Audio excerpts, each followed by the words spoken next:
thing because I'm looking at a screen of myself speaking. And it's not often to find yourself in a situation like this. So how many people are there, for starters? I wasn't able to. Well, did you get the text messages I just sent you? Maybe not.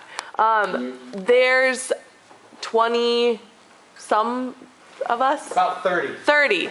There's 30 of us in the room. And yeah. Male and female, generally college-aged, a couple of older professor-type folks, I'm guessing. Yeah, Ben Mortar might be sitting behind me. Younger professor-type folks. Young professor-types. I don't know about that. Maybe back in 2007 at SCFI debate camp, you could pass for a young professor-type. But no, okay, cool. Well, great. Well, I'll just kind of jump in. Like Bridget said or alluded to, just stop me at any point. You know, one of the things I'm going to talk about today is kind of your job as a communicator or a marketer or kind of whatever career field you go into. I think it's vital that you be a disruptor above all else, and that you find things in your workplace, in your job, in the work that you do that's broken. And it's a fun game to play to go around your daily life and point out things that you think are broken.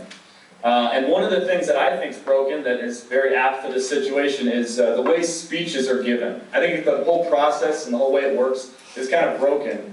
And I think, you know, if we found a way to make it more engaging where everyone was involved, instead of just me speaking at you or someone speaking at you, everyone would get a whole lot more out of the speech giving process. So that's kind of a segue into tweet at me, bro, com at me, bro, during this thing. I'll try to answer questions live. I'm a pretty casual, fun guy, so we're going to keep this nice and casual and fun.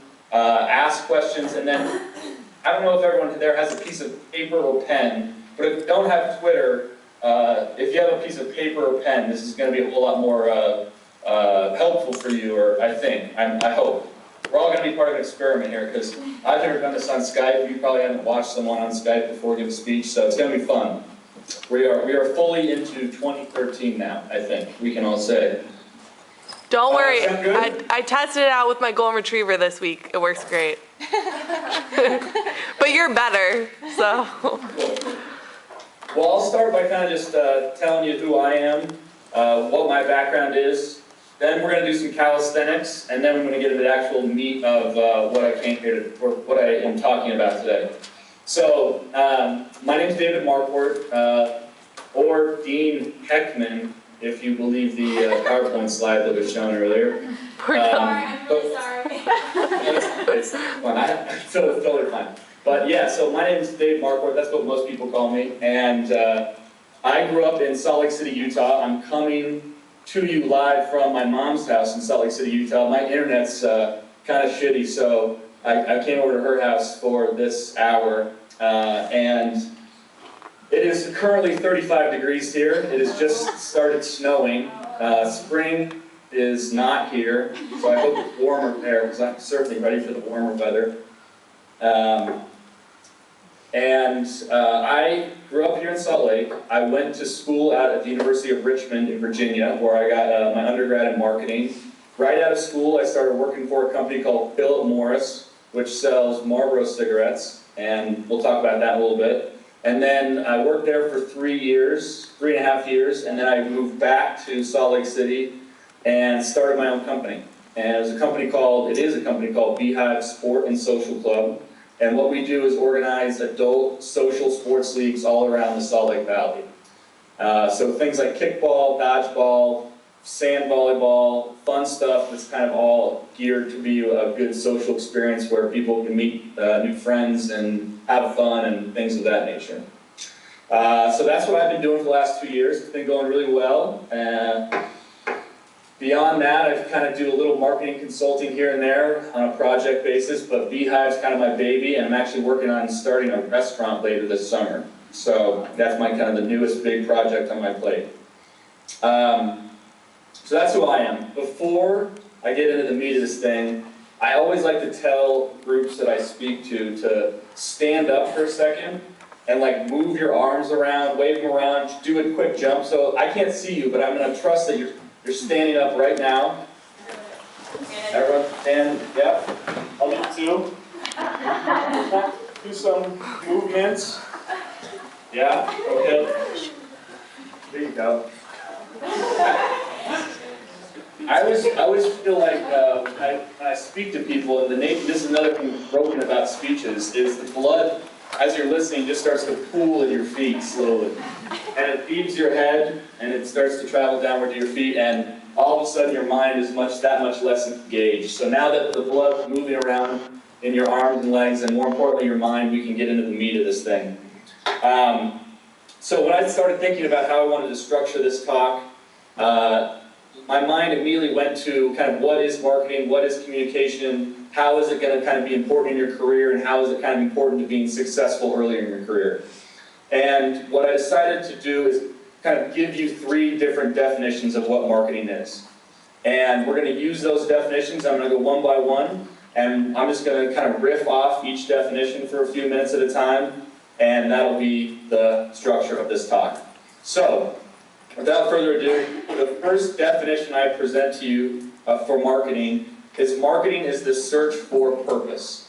And if you want to write these down, maybe they'll be a good jumping off thought starter point for you later if you think about what I said. So marketing is the search for purpose. What does that mean? Well, I think kind of searching for the core identity and purpose is the purpose of any job you'll have in communications or marketing. And the faster that you can do that, both in your work for whatever product or service you're working on, and in your personal life, the more successful you'll set yourself up to be in your career and in your professional workspace. You know, what do I talk about finding core? What does that mean? Well, you have to kind of figure out, boil any ideal down to its core idea. What's the central idea being put forth there? And you know, in your personal life, that translates to what do you love to do, right? Who's the core of who you are? What could you do every day and feel like your whole life was a long weekend and you never had a weekday? You know, what's the answer for you? And it's different for everyone, and no one's going to go answer that question for you. And I think a lot of people leave college expecting someone to answer that question for them.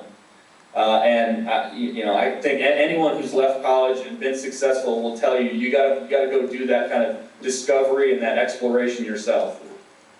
So how do you do that, right? How do you find the core of who you are, or if you're working on a product, how do you find the core of what the product proposition is for potential customers out there? And I give you kind of 2 different ways, and these are going to be more, well, the first one's going to have to do with both professional and personal, and the second one's going to be more personal. So the first one is kind of entertain this idea of plans versus missions. Plans versus missions. So on one hand, I would say a plan is like, I plan to go to Cabo San Lucas for spring break. Or I plan to, you know, wear this shirt tomorrow to work. Or I plan to, I don't know, write a book at some point in my life. And a mission is something much more kind of credo-oriented, right? It's dogmatic. It's, you know, ideological in its nature. And it's much more kind of what you're calling. So I'd invite you to think about in your career and early on in your career, trying to find a mission that will sustain you throughout your whole professional life. You know, what's the one thing that you want to be your credo throughout your whole professional life? Because you're going to get to a point, I think, I haven't gotten there yet, that you're going to be at the age of 22, and then you're going to arrive at the age of 62, let's say, and you're going to have 40 years of kind of your work contribution. And I think you can streamline that along a credo so it all follows the same purpose that you really identify with, you're going to be much happier with the results. So think of what your mission is. What's your credo? What's your dogma? And I'll give you a couple examples. When I came up with Beehive Sport Social Club, this was the first place I started. And if you ever start your own club or company or anything, start here first. What's the purpose? What's the core idea? For Beehive Sports, it's 3 words: fun, community, competition. And the order of those words, I put just as much thought into as the words. You know, if people aren't having fun, it doesn't really matter what we do. We won't be successful at it. If we're not a community, next, if it isn't a fun, and both a community and fun, we're going to fail. And finally, and this one really drops off the first 2, if it isn't competitive in some nature and taps into that kind of human need to go out and compete and express oneself, then we're probably also not going to be successful. But if we do those 3 things, And if every single decision I make and every single kind of, hi Ben. Hey, we're getting tornado sirens right now. Wow. Yeah, so I think we should go downstairs. You bring the party. I think we need to go downstairs. Can I call? We don't want to take your time later, but can I call you if it seems to be nothing? Yeah. I'll hang out for a minute. Stay downstairs. Go now. Okay. Hey, We'll pause. Sorry. Should we bring our Go stuff? Rockets.